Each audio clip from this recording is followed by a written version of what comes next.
May the peace of the Lord be with you all, as we bring to you the readings of today's Holy Mass. Let us now listen to the Word of God.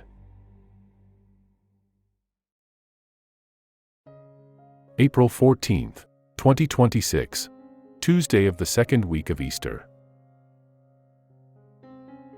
Today is Tuesday, April 14th, 2026, Tuesday of the second week of Easter. The Church continues to deepen our understanding of the resurrection as a new life lived in the Spirit.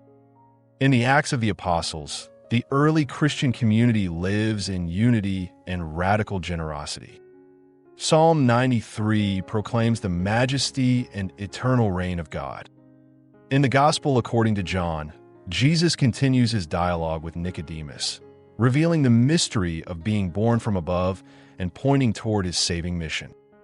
The unifying theme is transformation through surrender. New life in Christ requires trust, unity, and openness to the mystery of God's work.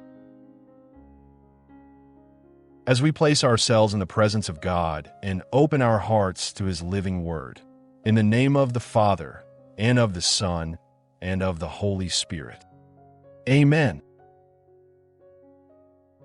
Lord our God, you call us to live in unity and to trust in your saving plan. Open our hearts to be transformed by your grace and to live in generosity and faith. Help us to fix our eyes on Christ and to walk in the new life He offers. Amen. Contextual insight to the first reading. Acts 4 describes the unity of the early Christian community in Jerusalem. Believers share their possessions and live as one heart and mind. The theological focus is communion. The resurrection creates a community marked by generosity, trust, and shared life. A reading from the Acts of the Apostles.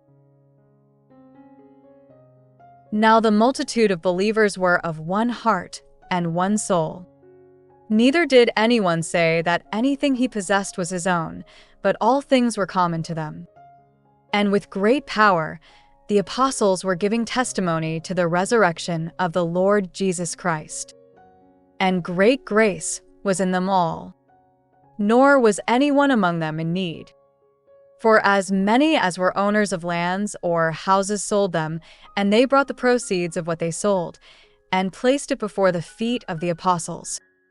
Then it was distributed to each one, just as any of them had need.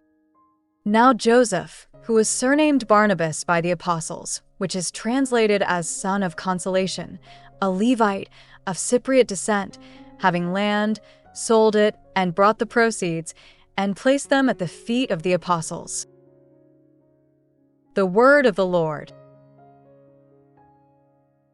Spiritual lesson of the first reading. The resurrection transforms relationships. True faith expresses itself in unity and generosity. Contextual insight to the responsorial psalm.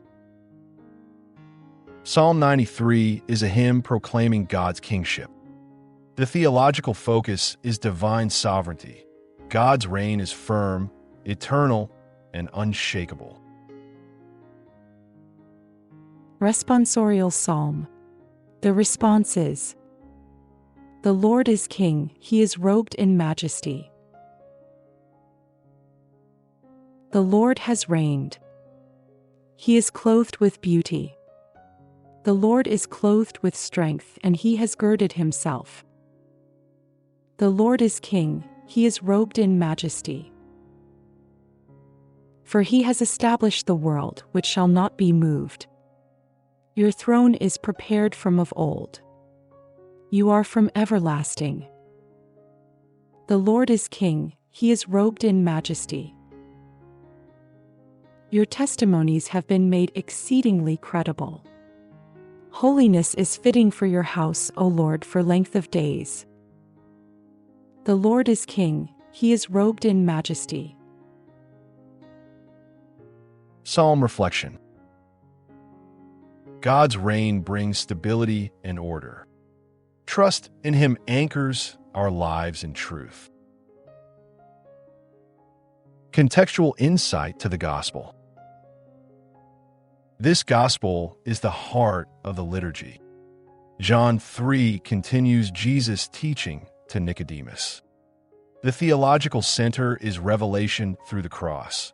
The Son of Man must be lifted up so that all who believe may have eternal life. Alleluia, alleluia.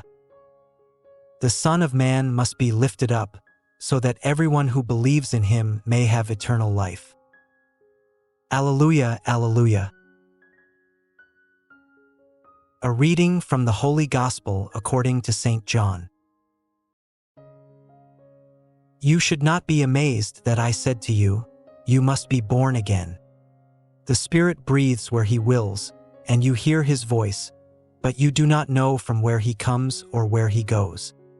So it is with everyone who is born of the Spirit. Nicodemus responded and said to Him, How can these things be done? Jesus answered and said to him, You are a teacher in Israel, and you are ignorant of these things. Amen, amen, I say to you, that what we know we speak, and what we have seen we testify.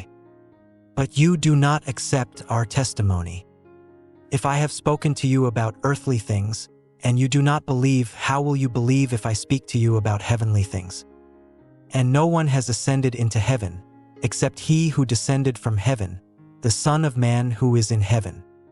And just as Moses lifted up the serpent in the desert, so also must the Son of Man be lifted up, so that whoever believes in Him may not perish, but may have eternal life. The Gospel of the Lord. Reflection of today's liturgy. Jesus continues to speak to Nicodemus about a life that cannot be controlled or fully understood, a life born of the Spirit. The Spirit breathes where He wills. This reveals a fundamental truth about faith. It is not something we master, but something we receive. The new life of the resurrection unfolds not through control, but through surrender. Nicodemus struggles because he wants clarity before commitment. He seeks understanding before trust. Yet Jesus invites him into a different path, belief that opens the way to understanding. This tension remains in every heart. We often hesitate, waiting for certainty, while God invites us to step forward in faith. The image of the serpent lifted up in the desert is striking. In the time of Moses, those who looked upon it in faith were healed. Now Jesus reveals that He Himself will be lifted up, not only on the cross, but in glory. The cross, which appears as defeat, becomes the source of life. To look upon Christ with faith is to receive healing and eternal life. This reveals a deeper spiritual movement. Salvation is not achieved through human effort, but through trust in what God has done. To believe is not merely to accept an idea. It is to entrust oneself to a person. It is to fix our gaze on Christ, especially in moments when His ways seem difficult to understand. The first reading shows what this new life looks like when it takes root. The early Christian community is described as one heart and one soul. This unity is not forced. It flows from shared faith in the risen Lord. When Christ becomes the center, division begins to fade and generosity becomes natural. This challenges us in a very concrete way. It is easy to speak about faith in personal terms, but the resurrection always has communal consequences. It calls us to live differently with others, to let go of selfishness, to share, to care, and to build unity. Psalm 93 reminds us that God reigns above all uncertainty. His throne is firm. His truth endures. This gives us the confidence to trust even when we do not fully understand. The life of faith is not built on shifting emotions, but on the unchanging reality of God's presence. The Father revealed in Christ invites us into a life that is both mysterious and transformative. He does not explain everything, but He gives everything, His Son, lifted up for our salvation. To believe is to accept this gift and to allow it to reshape our lives. Today, we are invited to ask, where are we still resisting surrender? Where are we waiting for certainty instead of trusting God's invitation? The Spirit is already at work, moving in ways we may not fully see. The call is simple, but profound. Look to Christ, trust in Him, and allow Him to lead us into new life.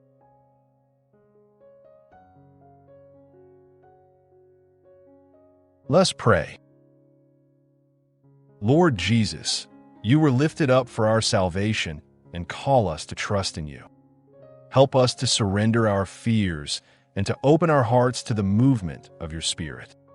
Teach us to live in unity, generosity, and faith. Lead us always into the fullness of life You promise.